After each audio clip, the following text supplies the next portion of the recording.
சீறி பாய்ந்திடும் எங்கள் அண்ணன் உதயநிதியை உலக போற்றிடும் தங்க தலைவரின் வீர புதல்வரே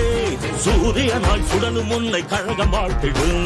கோடான கோடி மக்கள் உரிமை மீட்டிட கோபாலபுரத்திலிருந்து புயலாய் கூறப்பட்டார் திசைகள் போற்றும் திமுகவின் இளைய தலைவராய் திராவிடத்தை காப்பதற்கு தடை உடைத்து படை நடத்தும்